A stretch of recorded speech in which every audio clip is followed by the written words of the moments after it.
1955-56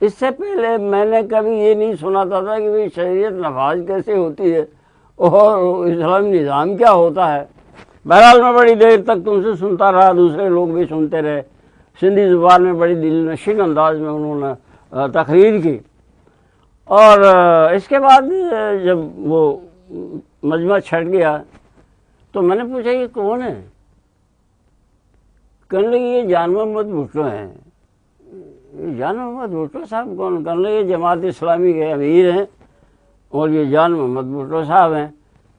بھائی عمومی طور پہ ایسے بازار میں کھڑے ہو گئے، اس کے اندر اتنے بڑے آدمی ہیں اور اتنی دل نشین انداز میں انہوں نے گفتگو کی ہے۔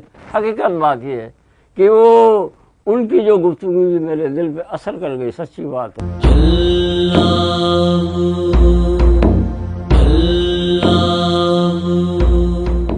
جب اپر سندھ جاتے تھے، لاڑکانے جاتے تھے، تو ان کے پاس ایک ولیز پرانی جیپ تھی، اس جیپ میں وہ سفر کرتے تھے، اور جہاں ان کا دوست ملنے والا نہ ملنے والا بھی ہوتا تو ان کے پاس بھی جا کر بیٹھ جاتے، ان سے لسی پیتے، لسی کے زیادہ شوقین تھے۔ اور پھر اس کے ساتھ ساتھ ہندو مسلمان کوئی تفریق نہیں، سب کے سامنے دین کی دعوت رکھتے تھے۔ مولانا کے جلسوں میں اس میں کند کوٹ میں اور عمر کوٹ میں کافی لوگ ہندو آتے تھے، ان کی تقاریر سنتے تھے۔ پروفیسر سید محمد سلیم لکھتے ہیں کہ 1954 میں مولانا نے ایک ماہ میں جیکباباد ضلع کے 103 گاؤں کا دورہ کیا۔ میں سمجھتا ہوں کہ مجھے ذہن میں آتا ہے کہ مولانا کی ہم نے ڈائری لکھی ہوتی یا ان کی وہ گاؤں لکھے ہوتے تو ہر گاؤں میں، ہر گوٹھ میں اور ہر بستی میں وہ گئے ہیں۔ اتنا مولانا نے کام کیا ہے۔ مجھے یاد ہے کہ میرپور خاص اور منصورہ میں جب میں تھا تو اس وقت عام طور پہ 25 دن باہر رہتے تھے، مختلف ضلعوں میں، مختلف علاقوں میں، مختلف گاؤں میں اور شورا میں، اور کوئی 4-5 دن وہاں منصورہ میں رہتے تھے۔ مولانا بھٹو کو 1952 میں مرکزی مجلس شورا کا ممبر بنایا گیا۔ اس ذمہ داری پر وہ اپنی وفات تک قائم رہے۔ 1952 ہی میں مولانا بھٹو ہجرت کر کے جندو دیرو سے منصورہ آئے اور ادارہ تعمیر ملت کو سنبھالا۔ 1964 میں مولانا بھٹو ایوب خان کی حکومت میں 9 ماہ مرکزی مجلس شورا کے ممبران کے ساتھ حیدرآباد، سکھر اور مچ جیل میں رہے۔ مولانا جان بھٹو صاحب سے میری ملاقاتیں 1963 سے ہیں، اور وہ جب جماعت کی مرکزی مجلس شورا جماعت پر پابندی لگی اور گرفتاریاں ہوئیں مجلس شورا مرکزی کی، تو مولانا جان بھٹو صاحب کا معاملہ عجیب و غریب رہا۔ وہ یہ کہ وہ اگر منصورہ میں جاتے تھے تو گرفتار کرنے والے حیدرآباد میں تلاش کرتے تھے، اور جب وہ وہاں پہنچتے تھے منصورہ تو مولانا تبلیغ کے لیے، دورے کے لیے نکل چکے ہوتے تھے جماعت کے۔ عجیب و غریب معاملہ یہ ہوا کہ 2 مہینے تک مولانا گرفتار نہ ہو سکے، اور پھر 2 مہینے بعد مولانا کی گرفتاری ہوئی، اور میں اس میں مولانا کے اس عرصے میں مولانا کے ساتھ آنا جانا بھی رہا۔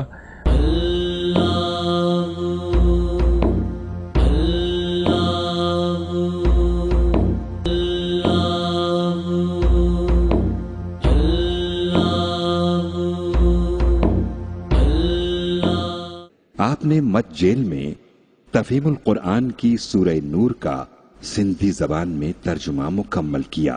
اس کے ساتھ ساتھ تفہیم القرآن کا مولانا نے ترجمہ کیا، تو وہ مولانا کا ترجمہ کرنا جو ہے وہ بھی ایک بڑی محنت تھی، اور مجھے یاد ہے کچھ وہ کاغذ اب نہیں رہے، لیکن مچ جیل میں مولانا کو بھیجا گیا تھا، اور مولانا وہاں ترجمہ کرتے تھے اور کاغذ نہیں ملتا تھا، تو مولانا رحمۃ اللہ علیہ کو جو خط لکھتے تھے ان خطوں پہ، ان خطوں کی پشت پہ وہ تفہیم القرآن لکھتے تھے، اور سورہ نور کا ترجمہ انہوں نے مچ جیل میں کیا تھا۔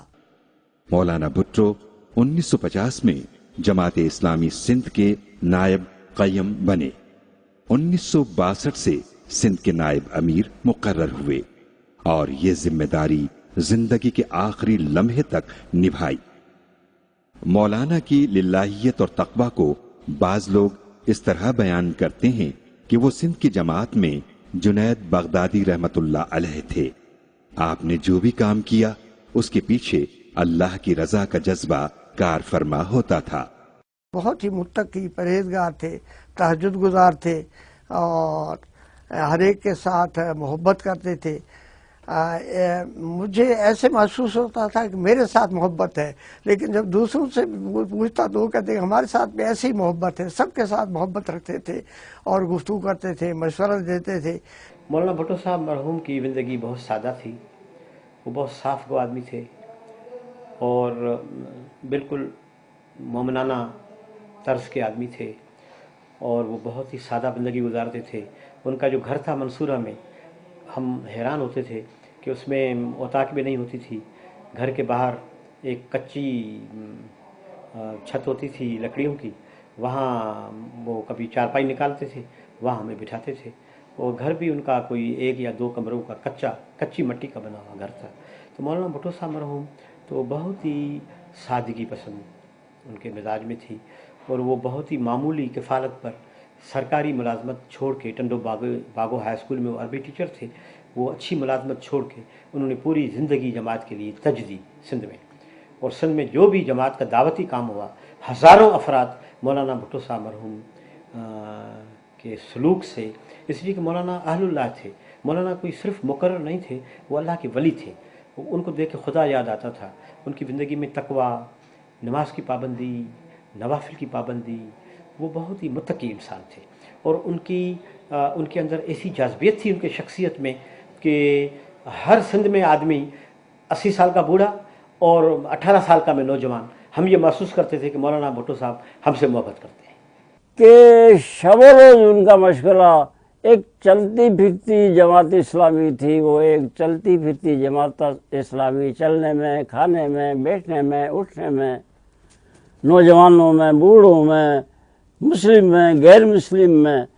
تاہم ان کے جانے کے بعد جو ان کی کمی محسوس ہوئی، لوگ پوچھتے ہیں یار وہ ترکی ٹوپی والے، خصوصی ان کا ترہ امتیاز تھا، یہ ایک ایسے ایسے ہلتا تھا، وہ سفید ٹوپی تھی، جب بات کرتے تھے تو ایسے ایسے ہلتا تھا، وہ کہاں چلے گئے؟ اور میں کہتا ہوں کہ وہ سندھ کا مودودی تھا۔ ان کے جانے کے بعد اب تک لوگ یاد کرتے ہیں یار وہ کیا شخصیت تھی۔ میں آپ کو صحیح بتاتا ہوں، یہ اللہ کا انعام ہے کہ کبھی کبھی ایسی شخصیات اللہ تعالیٰ دنیا میں بھیج دیتا ہے، جیسے جان محمد عباسی تھے، جان محمد بھٹو صاحب۔ اذان آتے ہی دوسرے تمام کام چھوڑ کر نماز کی تیاری کرتے، سفر پر روانہ ہونے سے پہلے نماز کا وقت طے کر لیتے، نماز جماعت سے ادا کرتے۔ آپ نے کبھی نماز قضا نہیں کی، صرف اس بیماری میں جس میں آپ کا انتقال ہوا 2-3 نمازیں قضا ہوئیں۔ منصورہ آنے کے بعد میں مولانا کی صحبت میں کوئی 18 سال رہا ہوں۔ منصورہ رہتے تھے مولانا، اور یہاں تک کہ ان کا گھر اور میرا گھر بالکل ایک ہی ساتھ تھا، ملا ہوا تھا، صرف دیوار تھی، اس میں ہماری رہائش تھی۔ تو مولانا رحمۃ اللہ علیہ کا مطالعہ، مولانا کی سوچ، مولانا کی گفتگو، مولانا کی باتیں مجھے اچھی طرح یاد ہے۔ عصر کے بعد عام طور پہ مولانا بیٹھتے تھے اور باتیں کرتے تھے، اور جب شورا کا اجلاس ہوتا لاہور میں تو شورا کے اجلاس کے بعد آتے ہی پہلے اپنے ساتھیوں کو بلاتے، اور بلانے کے بعد عشاء کے بعد بیٹھتے اور ساری کارروائی سناتے تھے۔ انہوں نے تفہیم القرآن کا ترجمہ سندھی زبان میں شروع کیا اور اپنی زندگی میں 1.5 جلد کا ترجمہ کیا۔ مولانا جان محمد بھٹو مرحوم ہمارے محسن اور تفہیم القرآن کو سندھی میں ترجمہ کرنے والے واحد آدمی ہیں جنہوں نے از خود اس تفہیم القرآن اردو کا سندھی میں ترجمہ شروع کیا۔ وہ مختلف 1963 میں جب جیل گئے تو اسی وقت سے انہوں نے اردو تفہیم القرآن مولانا مودودی مرحوم کی ترجمہ کرنا شروع کیا سندھی میں، لیکن وہ کسی ایک دو رسالے میں تھوڑا سا چھپا تھا، بعد میں نہیں چھپ سکا۔ لیکن 1973 میں مولانا جان محمد بھٹو صاحب سے میں نے اور دو دوستوں نے، ڈاکٹر محمد علی محمدی اور ڈاکٹر محمد یوسف قریشی، اور میں نے مولانا جان محمد بھٹو صاحب مرحوم سے بات کی کہ ہم ترجمہ سندھی کا ترجمہ چھپوانا چاہتے ہیں۔ تو مولانا نے بہت خوش دلی سے، بہت محبت سے ہم سے کہا کہ بالکل چھاپیں اور میں آپ کو ترجمہ دیتا رہوں گا۔ حالانکہ دوسرے لوگ بھی 2-3 حضرات تھے جو کہہ رہے تھے کہ ہم چھاپیں گے، لیکن مولانا کی محبت اور ان کی شفقت کہ انہوں نے ہمارے سپرد کیا۔ 1974 میں پہلا سپارہ سندھی ترجمے کا ہم نے شائع کیا سندھ اسلامک پبلیکیشن کے زیر انتظام، اور اس کا افتتاحی اجلاس بسنت ہال میں A.K. بروہی صاحب کی صدارت میں منعقد ہوا، اور مولانا جان بھٹو مرحوم بھی وہاں موجود تھے۔ مولانا بھٹو بہت کم گو انسان تھے، جب گفتگو کرتے تو نپی تلی گفتگو کرتے۔ مولانا جان محمد عباسی ان کی دعوتی زندگی کے بارے میں لکھتے ہیں کہ دین کی تبلیغ اور اقامت دین کے لیے مولانا بھٹو نے سندھ کے ایک ایک گاؤں میں پیغام پہنچانے کی کوشش کی۔ وہ وقت کی پابندی اور وعدہ وفائی میں اپنی مثال آپ تھے۔ محترم مولانا جان محمد بھٹو صاحب وقت کے پابند تھے، اور یہ ہم کو سکھایا کرتے تھے کہ وقت کی پابندی ضروری ہے۔ مومن کی پہچان ہے کہ جیسے نماز وقت پر پڑھی جاتی ہے، نماز ہم کو ٹریننگ دیتی ہے کہ تم وقت کی پابندی کرو۔ مولانا بھٹو صاحب جب سفر کر کے آتے تھے تو رات کو ہمارے ساتھ کچہری وچری ہوتی تھی، سارے حال احوال ہوتے تھے، پھر بتاتے کہ مجھے صبح جانا ہے، اگر کسی رفیق کو میرے ساتھ چلنا ہے تو فلان ٹائم پر آپ پہنچ جاؤ، پھر ہم آپ کو لے چلیں گے۔ اگر اس ٹائم پر کوئی بندہ نہ آیا تو کسی کا انتظار کیے بغیر وہ چلے چلتے تھے تاکہ وقت پر مجھے اپنے کام سے پہنچنا ہے۔ میاں محمد شوکت ان کے دعوتی جد و جہد کے بارے میں لکھتے ہیں کہ موت کے بستر پر صرف ایک دن اور ایک رات لیٹے رہے، اس سے پہلے کبھی بھی دین کی دعوت کے کام سے فارغ نہ بیٹھے۔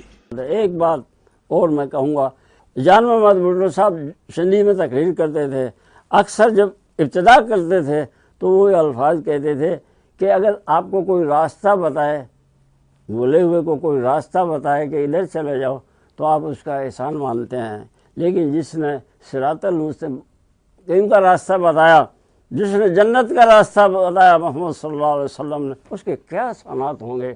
وہ الفاظ مجھے آج تک یاد ہیں۔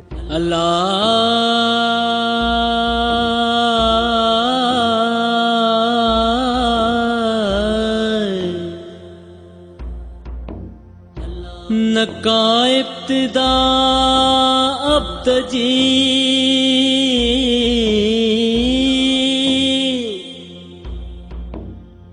نہ کا انتہا، جن سنجاتو سپری سے ونجن کھان ویا۔